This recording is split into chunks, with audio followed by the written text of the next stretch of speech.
Welcome again student. फिर हम एक बार हाजिर हैं क्लास 10th के बोर्ड मॉडल क्वेश्चन को लेकर, मॉडल पेपर को लेकर, जो कि इस बार के बोर्ड के एग्जाम के लिए काफी इम्पोर्टेंट है। तो बने रहिए मेरे साथ। मेरा नाम है अभिनव प्रेम कुमार। तो हमारा आज का जो पहला क्वेश्चन होगा वो कहता है कि प्रकाश के अपवर्तन के कितने नियम हैं। तो हम लोग जानते हैं प्रकाश का अपवर्तन क्या होता है। जब प्रकाश किरण एक माध्यम से दूसरे माध्यम में प्रवेश करती है तो अपनी दिशा में परिवर्तन करती है, उसी को हम लोग क्या बोलते हैं, प्रकाश का अपवर्तन बोलते हैं। तो प्रकाश के अपवर्तन का दो नियम है। तो हमारा आंसर क्या हो जाएगा, ऑप्शन नंबर बी। बढ़ते हम लोग अगले क्वेश्चन की तरफ। कहता है प्रकाश के प्रवर्तन के कितने नियम हैं। पूछा गया है क्वेश्चन, प्रकाश के प्रवर्तन के कितने नियम हैं। तो सबको आपको पता है कि प्रकाश के प्रवर्तन के दो नियम है। क्या क्या नियम है। पहला है आपतित किरण, परावर्तित किरण तथा आपतन बिंदु पर खींचे गए अभिलंब तीनों एक ही समतल पर होता है। और दूसरा है कि आपतन कोण बराबर परावर्तन कोण। ये वाला कोण और ये वाला कोण क्या होता है, बराबर होता है। इसको बोलते हैं आई, इसको बोलते हैं आर। तो आपतन कोण बराबर परावर्तन कोण। अब देखिए अगला क्वेश्चन हमारा क्या है। कहता है सरल सूक्ष्मदर्शी के में किसका उपयोग होता है। हमारा क्वेश्चन है सरल सूक्ष्मदर्शी में किसका उपयोग होता है। अवतल दर्पण, उत्तल दर्पण, अवतल लेंस, उत्तल लेंस। तो दर्पण का तो प्रयोग होगा ही नहीं, तो सूक्ष्मदर्शी है, उसमें किसी वस्तु को छोटा को बड़ा देखना है। तो हमारा क्या हो जाएगा आंसर, आंसर हमारा आ जाएगा उत्तल लेंस। चलिए बढ़ते हम लोग अगले क्वेश्चन की तरफ। कहता है जो नेत्र निकट की वस्तु को साफ साफ नहीं देख सकता है उस नेत्र में होता है। देखिए यदि निकट की वस्तु नहीं देख पाता है तो उसमें जो दोष होगा वो दूर दृष्टि होगा, इसमें जस्ट उल्टा होता है। तो हमारा क्या हो जाएगा आंसर, दूर दृष्टि दोष। दूर दृष्टि दोष में दूर की वस्तु तो दिखती है परंतु नजदीक की वस्तु नहीं दिखती है। चलिए बढ़ते हम लोग अगले क्वेश्चन की तरफ। कहता है मानव नेत्र में मानव नेत्र में किसी प्रकार का लेंस नहीं होता है। ये भी नहीं होगा। अवतल लेंस होता है, उत्तल लेंस होता है, उत्तल दर्पण होता है। दर्पण की तो बात ही नहीं होगी और किसी प्रकार ये दोनों होगा नहीं, अवतल भी नहीं होगा। हमारा आंसर क्या होगा, उत्तल लेंस। और यदि इसमें और ऐसा लिखा रहता कि उभयो उत्तल तो वो ज्यादा अच्छा होता या वो ज्यादा सटीक आंसर होता, लेकिन यहाँ हम लोग क्या आंसर करेंगे, उत्तल लेंस। चलिए बढ़ते हम लोग अगले क्वेश्चन की तरफ। कहता है मानव नेत्र वस्तु का प्रतिबिंब निम्न में से किस भाग में बनाता है। मानव नेत्र वस्तु का प्रतिबिंब निम्न में किस भाग पर बनाता है। कॉर्निया बिल्कुल नहीं, आइरिस बिल्कुल नहीं, पुतली बिल्कुल नहीं।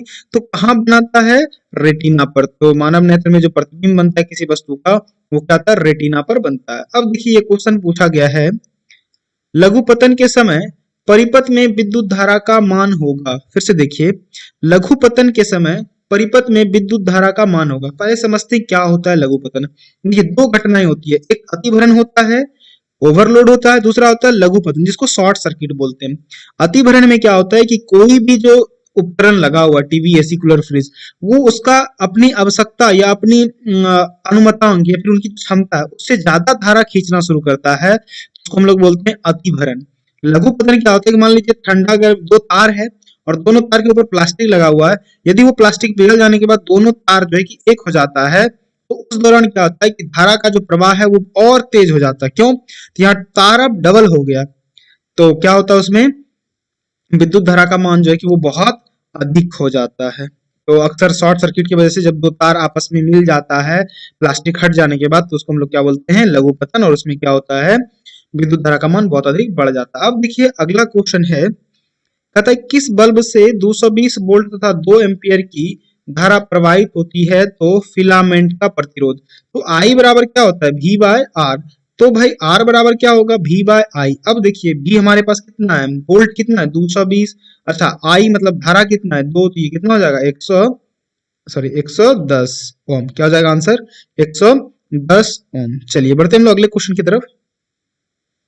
कहता है आर प्रतिरोध वाले एन प्रतिरोधों का समांतर क्रम समूहन का तुल्य होगा। यानी क्या बोल रहा है कि यहाँ आर प्रतिरोध का ओम, आर ओम का प्रतिरोधक है जो कि एन है। तो हम लोग जानते हैं 1 बाय आर बराबर क्या होता है, 1 बाय आर पी बराबर 1 बाय आर वन तो यहाँ r हो जाएगा प्लस 1/r प्लस 1/r, इस तरह कितना हो जाएगा डॉट डॉट डॉट 1n/r। तो इसका लघुत्तम हम लोग लें तो कैसे होगा भाई, 1/r बराबर r, यहाँ एक जोड़ दो जोड़ कितना n है तो n हो जाएगा। तुमको क्या चाहिए, r है ना, तो क्या हो जाएगा r बट्टे n। तो आंसर हमारा क्या हो जाएगा, क्योंकि यहाँ 1/r दिया हुआ था, हम r निकाल ले तो उलट जाएगा, r बाई क्या हो जाएगा n।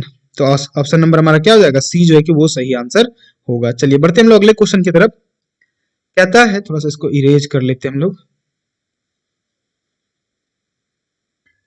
कहता है विद्युत धारा की प्रबलता का SI मात्रक है।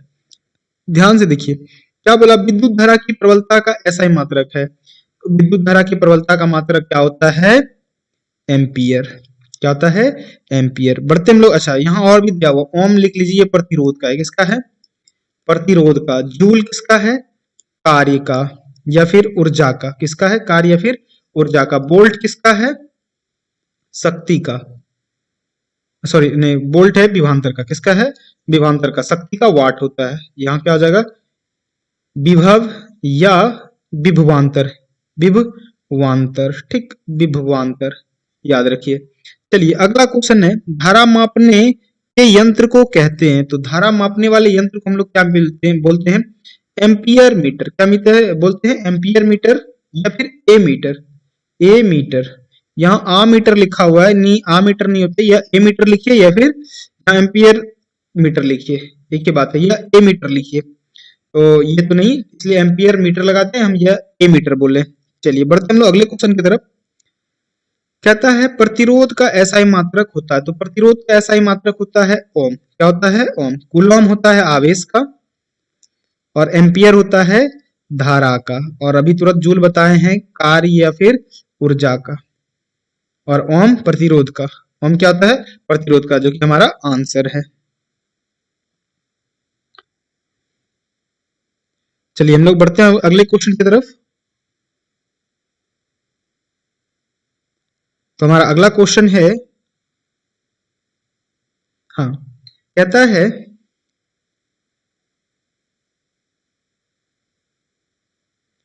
है कि पवन विद्युत जनित्र में पवन की चाल कम से कम कितनी होनी चाहिए।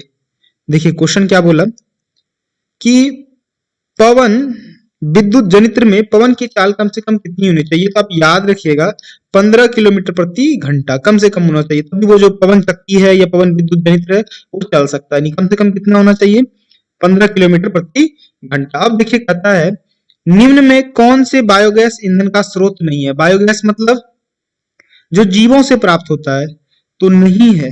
तो नाभिकीय ऊर्जा क्या है, बायोगैस के स्रोत के नहीं है। क्यों, तो देखिए हम लोग लकड़ी, गोबर, कोयला ये तो हो सकता है, लेकिन नाभिकीय ऊर्जा बिल्कुल नहीं है, क्योंकि इस तीनों में जो है कि कार्बन होता है, लेकिन नाभिकीय ऊर्जा में किसी और वजह से कार्य होता है।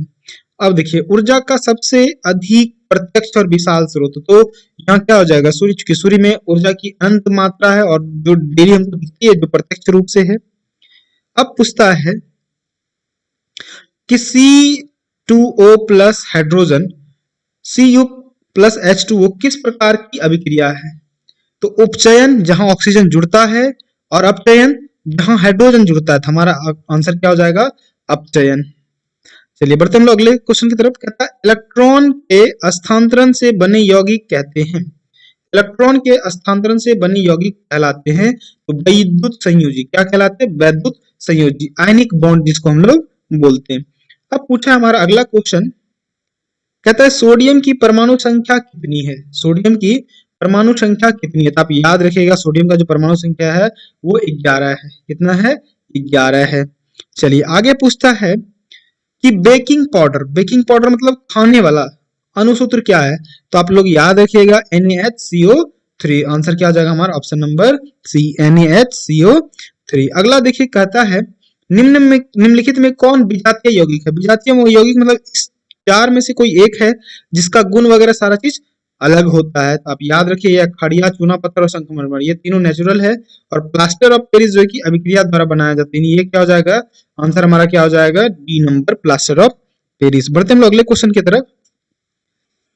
कहता है निम्नलिखित में पीएच का कौन सा मान क्षारक विलयन का मान देता है।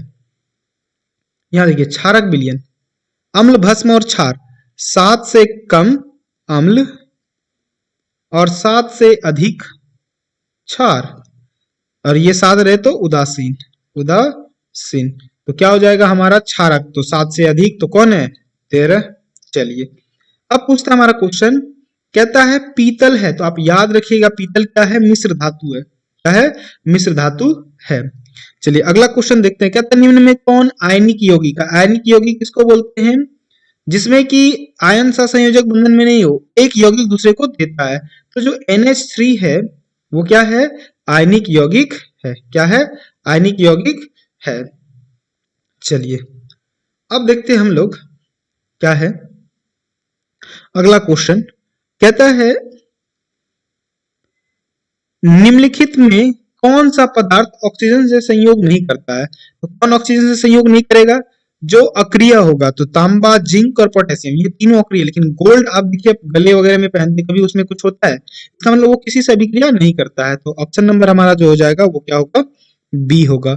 अब देखिए सरलतम हाइड्रोकार्बन, सबसे सरलतम हाइड्रोकार्बन कौन है, तो आप याद रखिएगा सबसे सरलतम हाइड्रोकार्बन जो है वो क्या है, मेथेन, जैसे methane, ethane, propane, butane, pentane, hexane, heptane, octane, नोनेन, decane, इस तरह से चलते, तो सबसे पहला कौन आता है, मेथेन, तो मेथेन क्या है, सबसे सरल हाइड्रोकार्बन है। तो ये थे आज के 25 महत्वपूर्ण क्वेश्चन। आई होप कि आपको अच्छा लगा होगा। आप मेरे चैनल को शेयर कर सब्सक्राइब कर दें ताकि आप हमसे नए नए डेली वीडियोज ले सकें और आने वाले एग्जाम में बेहतर मार्क्स स्कोर कर पाएं, बेहतर नंबर ला सकें। आपको मेरा वीडियो देखने के लिए धन्यवाद।